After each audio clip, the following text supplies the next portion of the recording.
Salut à tous. Bon bah j'ai fait cette petite vidéo parce que j'ai galéré pour trouver des infos sur internet, sur YouTube, pour pouvoir brancher sa barre LED directement sur ses pleins phares. Comme ça en fait j'ai pu retirer mon bouton additionnel que j'avais mis préalablement.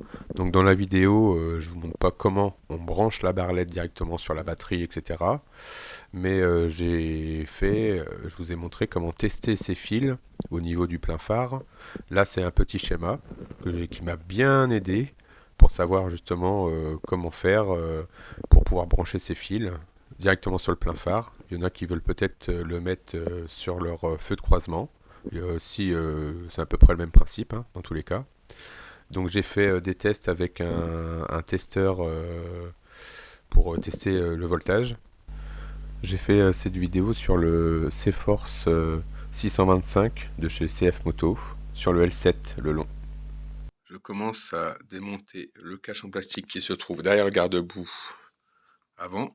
Là, j'ai fait le gauche, donc on en retire les petits plastiques qui sont là, plus le boulon qui se trouve là. Une fois le cache retiré, on tombe sur ces deux vis là. Ça, c'est pour régler les feux de position et les pleins phares. Ça, c'est pour régler la hauteur. Donc on tourne à gauche ou à droite, suivant ce qu'on a besoin. Voilà. Et après, on va intervenir sur ces faisceaux-là. Voilà. Voilà, j'ai dégagé un peu tout le câble. Là, j'ai coupé le petit rideau qui était là, qui tenait pour. C'est plus simple pour tester. Hein. Donc là, on a plein de couleurs et forcément, on ne sait jamais quelle couleur est le feu que l'on veut choisir. Donc, moi, je sais que c'est le bleu, mais pour ça, il fallait que je le teste. Sur un quad ou un véhicule, on règle sur le voltage en courant continu et on le met sur 20 parce que la batterie a fait 12 volts. Donc bien brancher le rouge du testeur, bien enfoncé dans un des connecteurs. Là je vais tester le fil blanc, du coup c'est les veilleuses. Moi je le sais parce que je l'avais déjà testé avant. Et après je me branche sur une masse. La masse par exemple là, ça va être le boulon de l'amortisseur. Donc là j'ai mis le contact et là je me suis mis sur off. Maintenant que j'ai mis le contact et la veilleuse, je me penche là-dessus, sur une masse. Et là, comme je suis sur off, il n'y a pas de courant. Là maintenant, je me mets en position feu.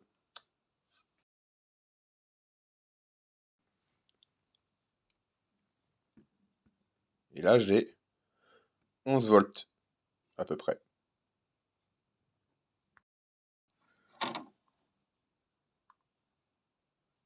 Comme j'ai choisi un fil rigide, je vais pouvoir le mettre comme il faut. Donc après avoir testé les feux de position, je me suis mis sur mon plein phare. Là maintenant, je teste le plein phare. Du coup, pour moi, c'est le fil bleu. Hop. Et là, du coup, il y a le voltage. Si j'enlève de la masse, il y a 0. Si je remets, il y a 11. Si j'éteins mon plein phare, hop, et que je reteste plein, hop, du coup là, il n'y a rien. J'ai beau mettre, il n'y a rien qui se passe. Voilà. En retour de relais, j'ai un fil blanc, un fil bleu, un fil noir. Le fil noir, il sert juste à alimenter la petite ampoule rouge qui m'indiquait que la lumière était allumée sur mon contacteur d'origine, mon coupe-contact si vous voulez. Et du coup, là, j'ai juste besoin de mettre mon fil bleu à mon phare. C'est ce que je vais vous montrer dans le test. Et le fil blanc sera automatiquement éliminé puisque le courant il viendra du phare lui-même.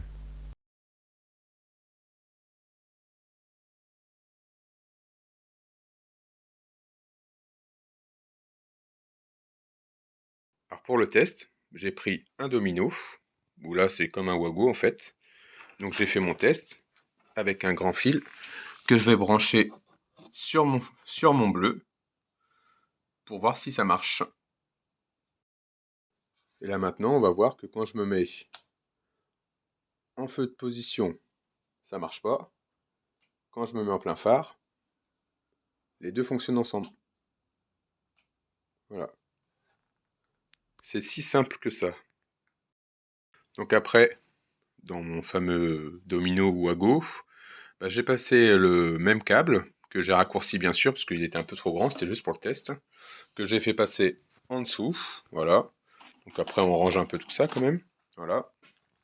Et après, du coup, je l'ai repiqué dans mon fil bleu, parce que c'est celui-là qui est en plein phare. Après, pour plus qu'il bouge, eh ben, j'y ai mis un petit rivesan, voilà, en regardant bien qu'il était bien enfoncé. J'ai remis un petit rivesan aussi pour tout refixer, parce que j'avais enlevé ça pour que ce soit plus accessible. Voilà.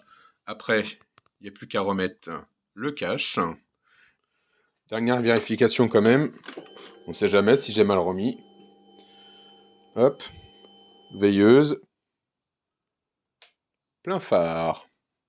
Et voilà comment j'ai fait pour l'alimenter sur le plein phare. Et comme ça en même temps, j'ai éliminé mon bouton supplémentaire.